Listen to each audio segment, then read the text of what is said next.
بیٹھا کیسے؟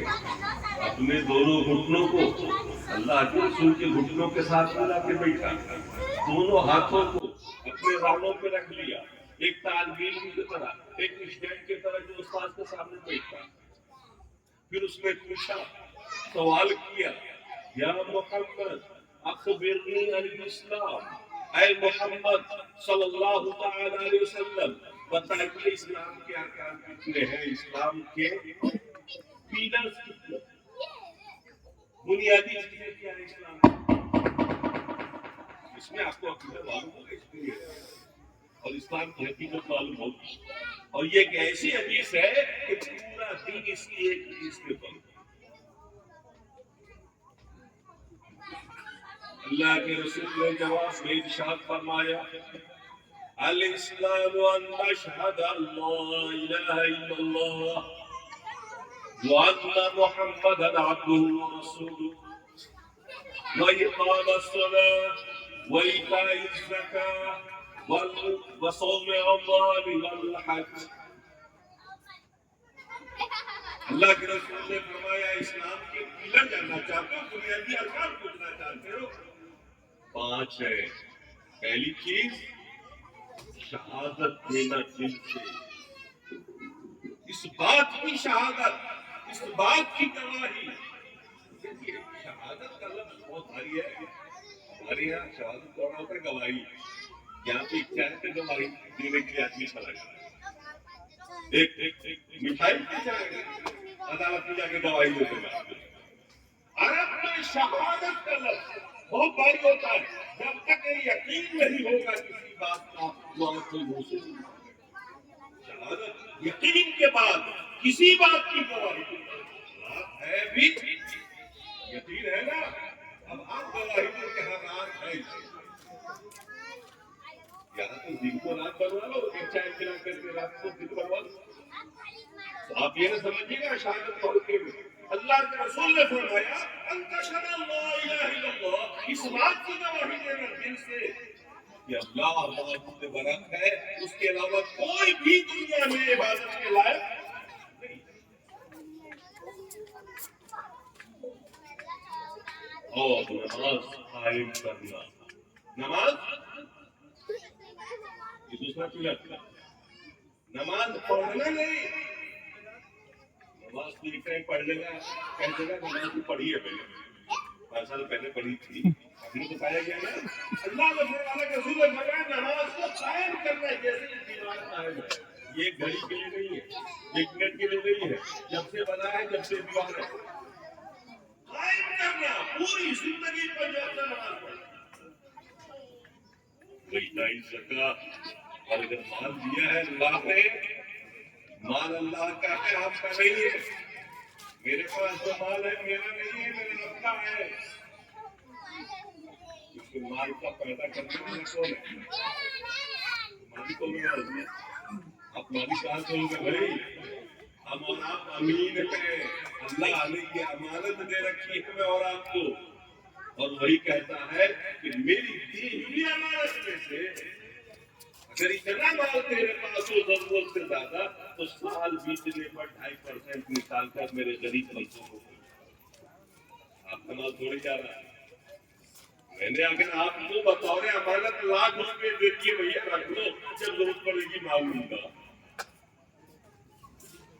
1 سال کے بعد میں آپ سے کہوں کہ میرے 1,00,000 میں سے 5,000 روپیہ اس بندے کو دے دینا.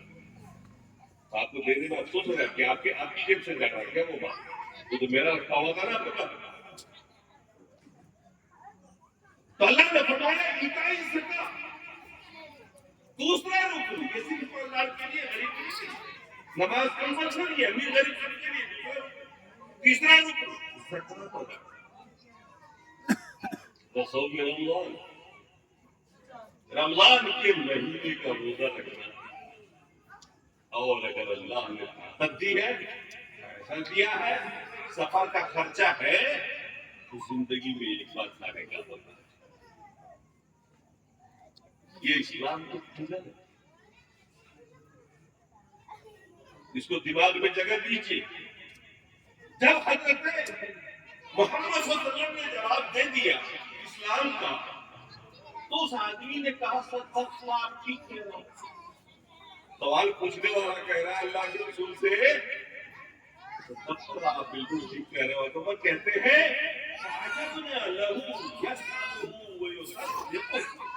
ہمیں بڑا تعجب ہوا کہ وہ سوال بھی کر رہا ہے اور سوال کرنے کے بعد تصدیق بھی کر رہا ہے.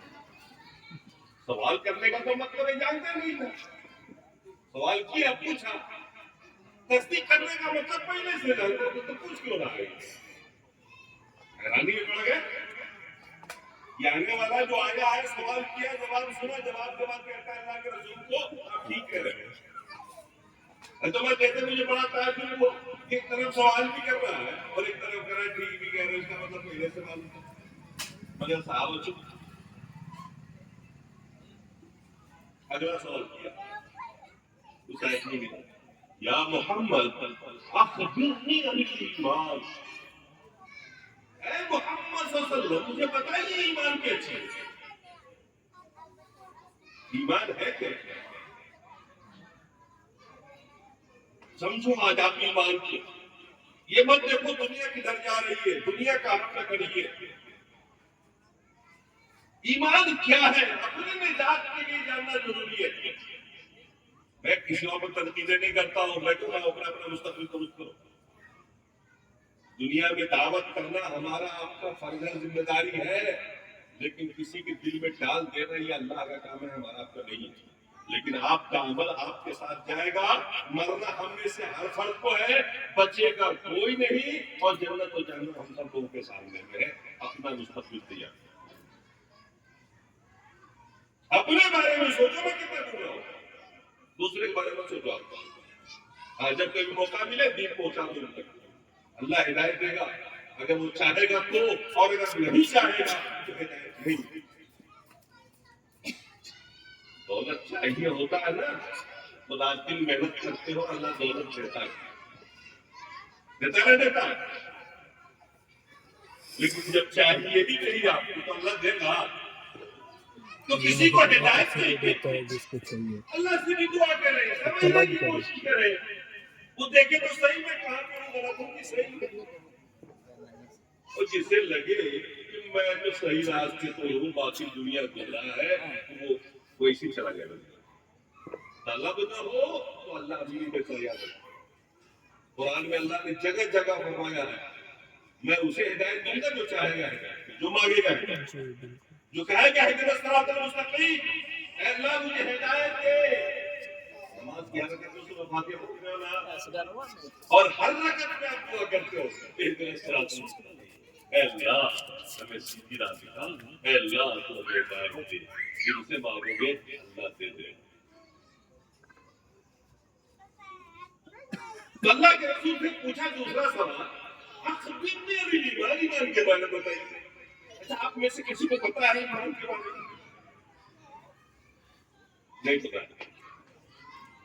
اللہ کے رسول نے جواب دیا الایمان ان تؤمن باللہ وملائکتہ وکتبہ ورسلہ وبالیوم الآخر وبالقدر خیرہ وشرہ.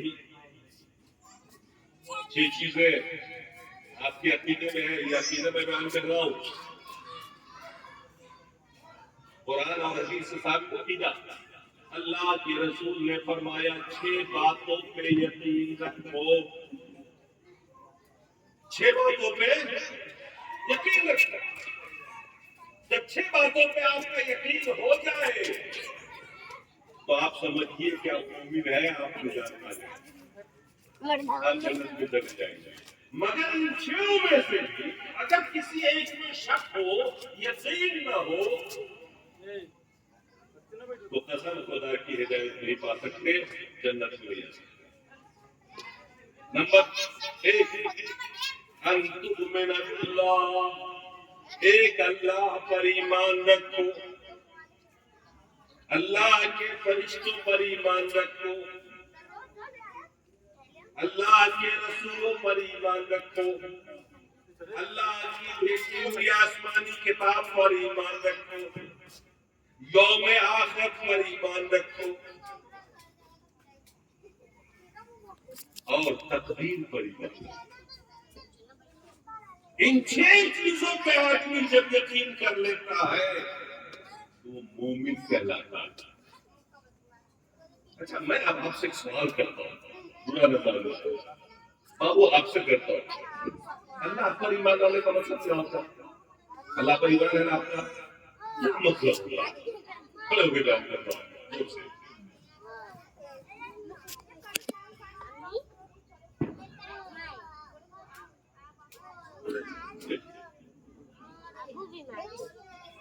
ایمان لانے کا مطلب کیا ہے؟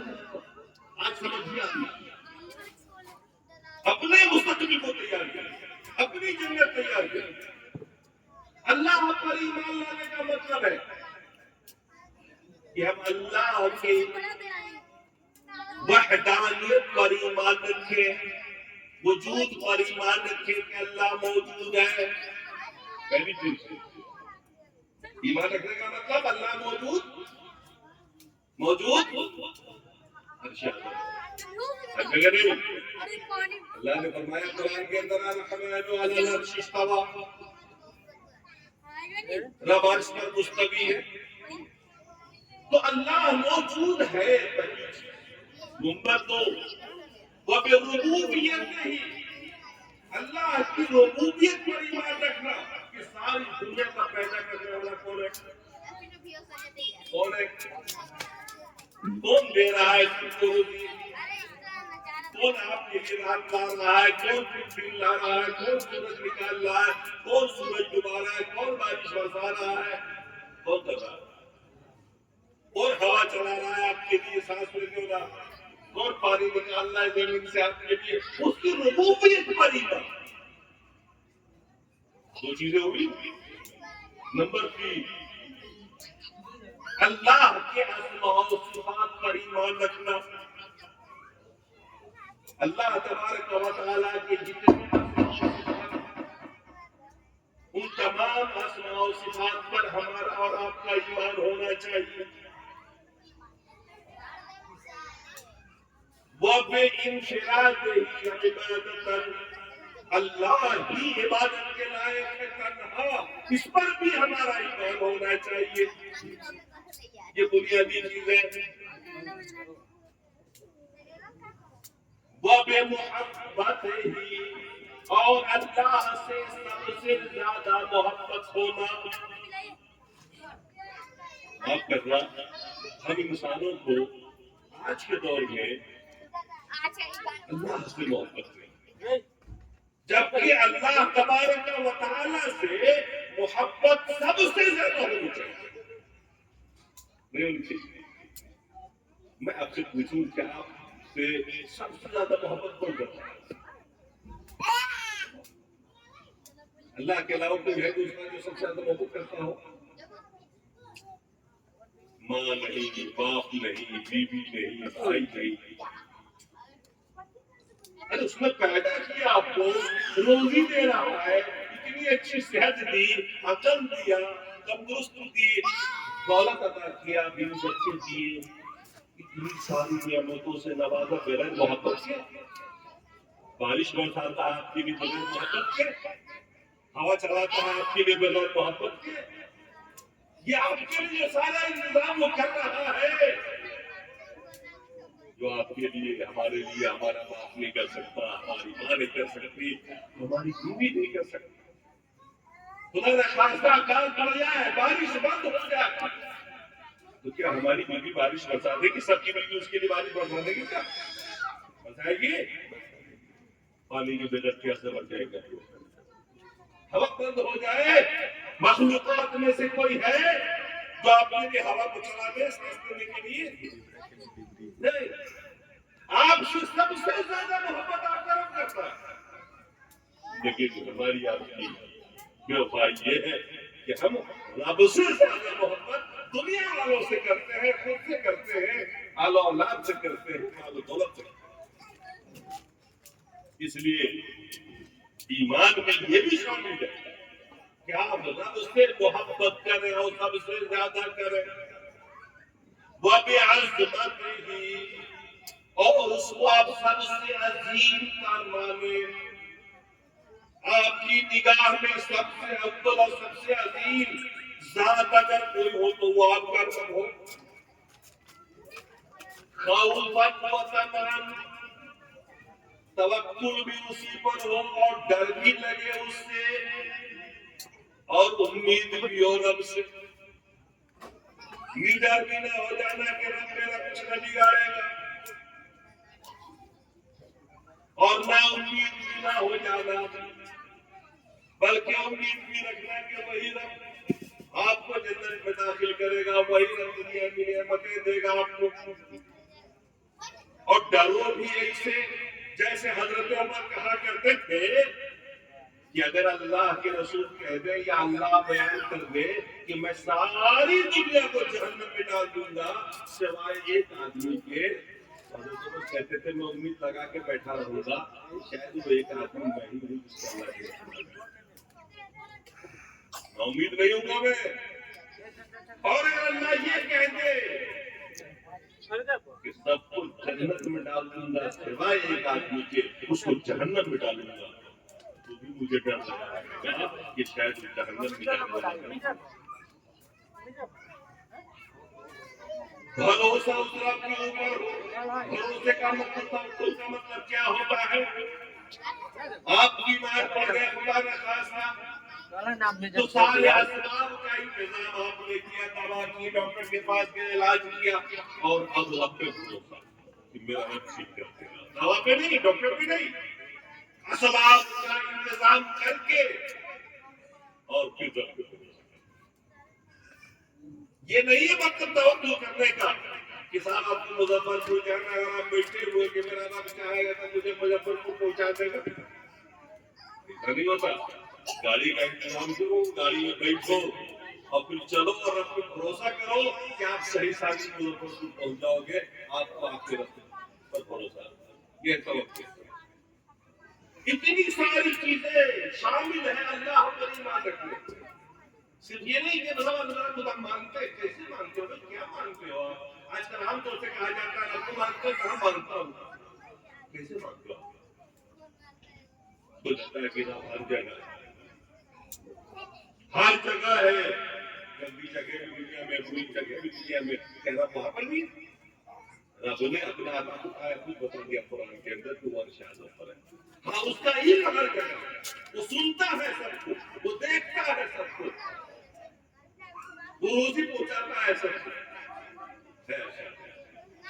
تو رب پر ایمان کا مطلب ہمارا رب موجود ہے، وہ ہمارا رب ہے، اسی نے ساری کائنات کا خلق کیا ہے، پوری کائنات کو پیدا کیا اور ہمارے لیے ساری نظام اور ساری دنیا کے لیے سارے انتظام کرتا ہے، اور وہی عبادت کے لائق۔ اچھا عبادت سمجھتے ہو کیا؟ عبادت کی سمجھتے ہو؟ ایک بڑی غلطیاں ہوتی ہے، عبادت کیسے کرتے ہیں؟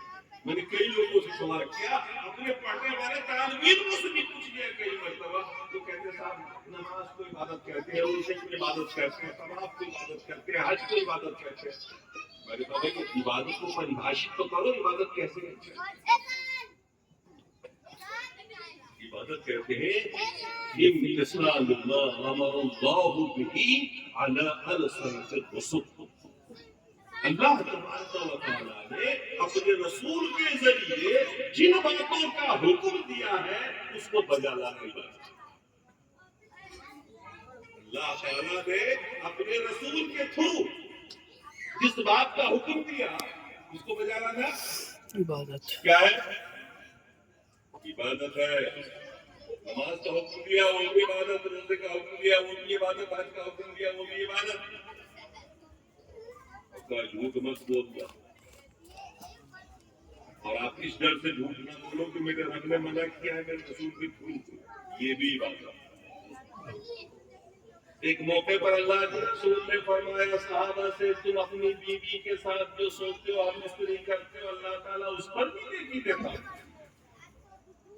تو صحابہ کو بڑی حیرت ہوئی کہ یا رسول اللہ اس پر بھی نیکی۔ فرمایا سوچو اگر یہی کام تم کسی غیر محرم کے ساتھ کرتے تو تیرے نکاح میں نہیں تو گناہ ہوتا کہ نہیں ہوتا؟ حرام ہوتا، زنا ہوتا۔ بات تم نے اللہ سے ڈرتے ہوئے اپنی بیوی کے ساتھ اس کے حقوق ادا کیا تو یہ بات یہی کر لوگوں کی پتا ہے طواف عبادت ہے نا؟ طواف نہیں جانتے؟ حج کرنے کے بھی گئے، عمرے کے لیے گئے، خانہ کعبہ کا 7 چکر لگائے گئے. خانہ کعبہ جو بنا ہوا ہے نا پوری دنیا کے بیچوں بیچ میں اللہ کا گھر، جسے بیت اللہ کہا جاتا ہے. تو حاجی جب حج کرنے جاتا ہے، عمرہ کرنے جاتا ہے، تو اس خانہ کعبہ کے 7 چکر لگاتا ہے.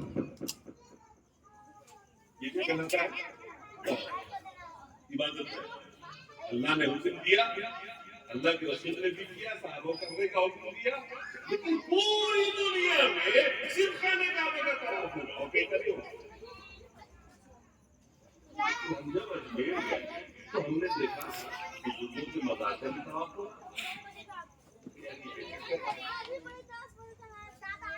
کئی غیر مسلموں کو درختوں کا طواف کرتے ہوئے جن کو پوچھتے ہو جس پتھر کو چڑھاتے ہیں اس کو دیوتا مانتے ہیں، اس کی گردی کا مطلب.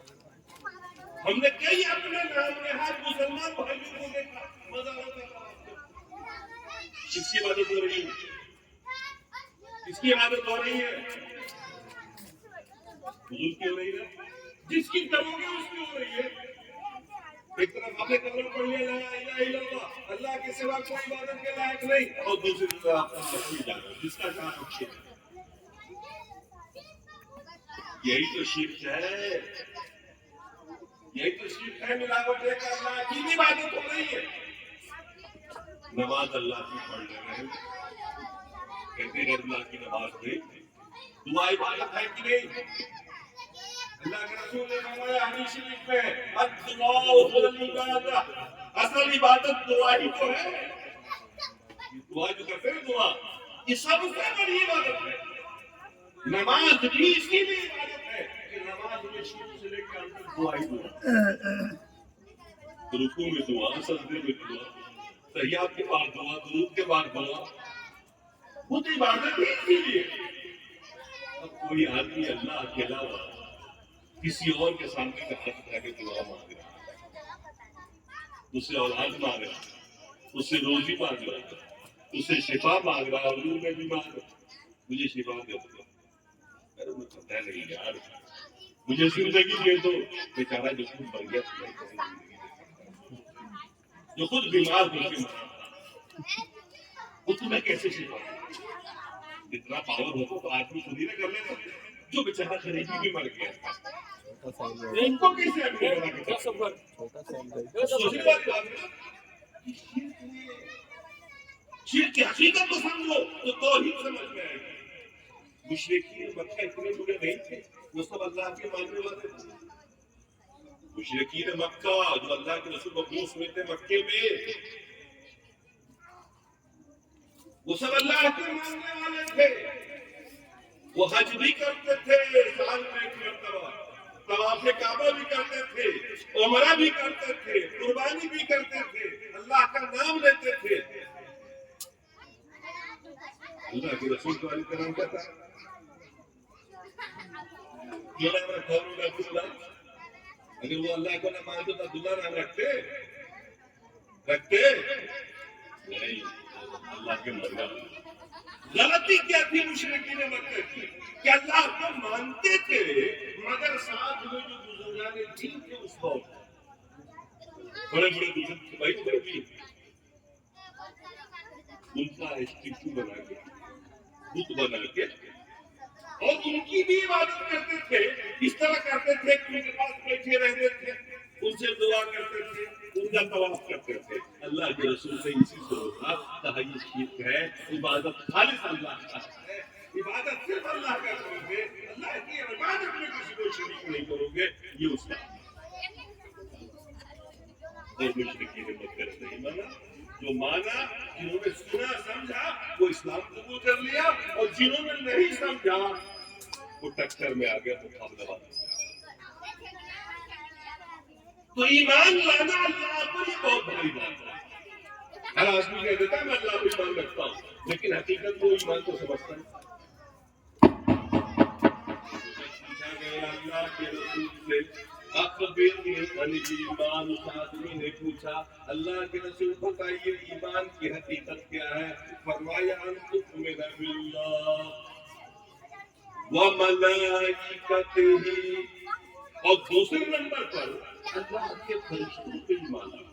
فرشتوں پہ ایمان لانے کا مطلب کیا ہوتا ہے؟ اللہ نے ایسے مخلوق کو بنایا ہے جو نور سے پیدا ہے، اور آپ کس سے بنے؟ وہ نور سے پیدا ہے۔ ہم نے دیکھا نہیں مگر ہمارے رب نے ہمیں خبر دی، ہمارے رسول نے ہمیں بتا دیا۔ اللہ نے ہزاروں لاکھوں فرشتے بنائے ہیں اور وہ سارے فرشتے رات دن اللہ تبارک و تعالیٰ کے حکم کی اتباع کر رہے ہیں۔ کچھ فرشتے موت کے لیے ہیں، روح نکالنے کے لیے، کچھ فرشتے روزی پہنچانے کے لیے ہیں، کچھ بارش برسانے کے لیے ہیں، کچھ سود بھوکنے کے لیے، جس کو جس کام پہ اللہ نے چاہا ہے لگا رکھا ہے۔ کچھ قرآن لے کے آتے تھے، کچھ نبیوں کے پاس آتے تھے وغیرہ۔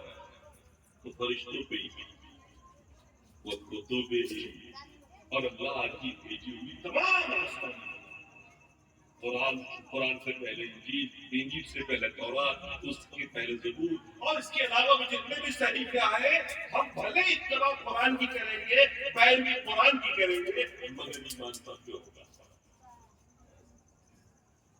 اور پھر فرمایا اللہ کے رسول نے وہ رسول ہی، اللہ کے سارے رسولوں پر اللہ نے 1,24,000 کم و بیش جو نبی کو بھیجا، رسول کو بھیجا ہے، ان سب پہ تمہارا ایمان ہے۔ ہم سب کی عزت کریں گے، سارے نبیوں سے محبت کریں گے، اتباع بھلے اپنے نبی کی کریں گے، پیروی نبی کی کریں گے، مگر ایمان سب پہ ہوگا، گستاخی کسی کی نہیں کریں گے، سب کی عزت ہمارے سے۔ اور پانچویں چیز وَأَن تُؤْمِنَ بِالْيَوْمِ الْآخِرِ، آخرت پر ایمان۔ آخرت پر ایمان سمجھتے ہو؟ یوم آخرت، قیامت کا دن، اس بات پر اٹل یقین ہو کہ ساری دنیا ختم کر دی جائے گی، پھر اللہ تبارک و تعالیٰ فرشتے کو حکم دے گا، وہ سور پھونکے گا اور ہم سب لوگ اپنی قبروں سے زندہ ہو کر اس میدان محشر میں جمع ہو جائیں گے جہاں ہمارا حساب و کتاب ہوگا۔ اس پر یقین ہے کہ نہیں؟ اگر تھوڑا سا بھی شبہ ہے تو پھر ایمان نہیں، اور ایمان نہیں تو نجات نہیں، چاہے کتنے بھی نماز پڑھتے رہو، روزہ رکھتے رہو۔ آج دنیا کے اندر مسلمانوں کے اندر بے عملی آئی ہے، وہ یہاں سے آئی ہے کہ ہم منہ سے بول دیتے ہیں کہ آخر پر ہمارا بھی ایمان ہے، لیکن اس کا اثر آپ کی زندگی پہ دیکھو۔ جو اللہ پہ ایمان رکھے گا، جو میں آخرت پہ رکھے گا کہ بھیا مجھے تو ایک ایک چیز کا حساب دینا ہوگا، وہ کبھی تو غلط کام کرے گا۔ وہ جھوٹ بولتے ہوئے سوچے گا کہ کل اللہ کے حساب بھی حساب دینا پڑے گا۔ وہ اگر ایک نماز اس کی چھوٹ جائے گی نا تو ڈرے گا، وہ اللہ سے دعائیں کر کے معاف کروا لے گا کہ اللہ معاف کر دے، اور وہ سوچے گا کل اللہ تعالیٰ کے ہم کیا کہیں گے، کیا جواب دیں گے، میری نماز کیسے چھوٹ گئی، میرا روزہ کیسے چھوٹ گیا، میرا ایک فرض کیسے چھوٹ گیا۔ وہ پریشان حال تھا۔ لیکن آج مسلمانوں کی زندگی میں سب نہیں، ہم دنیا داری میں مست ہیں، دولت کمانے میں مست، اولاد کو خوش کرنے میں مست۔ جبکہ میرے بھائی آپ جانتے ہو ان میں سے کوئی آپ کے ساتھ نہیں جائے گا، وہ کوئی آپ کے میدان محشر میں کام آئے گا۔ پھر اللہ نے فرمایا قرآن کے اندر یوم یفر المرء من ابیہ، جس دن آدمی اپنے باپ کو دیکھے،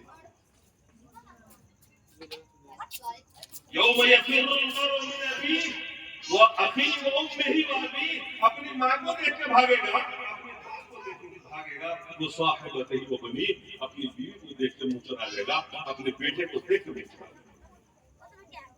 اور وہی حال اگر بیٹے کا بھی ہوگا، بیٹا باپ کو دیکھ کے بھاگے گا کہ کہیں بیٹی نہ بھاگے، اب بیوی نے شوہر کو دیکھ کے بھاگے گی کہ کہیں مصیبت میں ہم کو نہ کہہ دیں کہ بھیا 2-4 نیکی کم پڑ رہی ہے، دے دینا۔